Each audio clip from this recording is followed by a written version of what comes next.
Mais quels petits anges! Alors que le Père Noël et Saint-Nicolas scrutent nos cœurs et repèrent nos bêtises, voici sans doute un moyen efficace de nous présenter comme des enfants bien sages, et ce quel que soit notre âge. C'est vraiment joli. J'adore l'idée et les couleurs.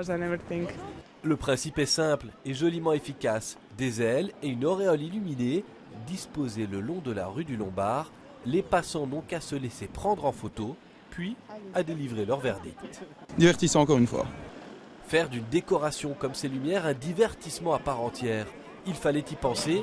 Bruxelles le fait cette année pour le plus grand bonheur des touristes et des habitants. Très beau, très agréable, très enchanteur et ça nous plaît beaucoup, c'est pour ça qu'on revient.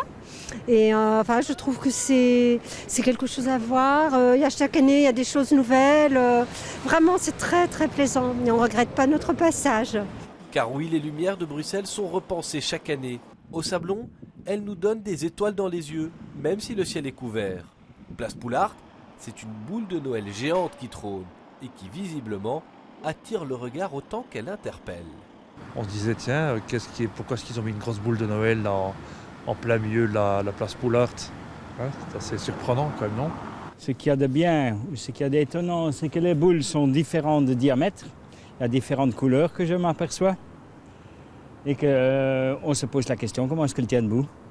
Le parcours illuminé dans Bruxelles peut se poursuivre, avec le sapin électronique de la place Louise, mieux réussi que celui de la Grand Place il y a quelques années, il faut bien le dire, avec les lampes de poche de la porte de Namur, qui nous rappelleront celles de notre enfance, la rue de Namur aussi, ou pour ceux qui veulent faire le tour, ces drôles de lampadaires le long du Botanique, sans oublier ces arbres lumineux le long du canal.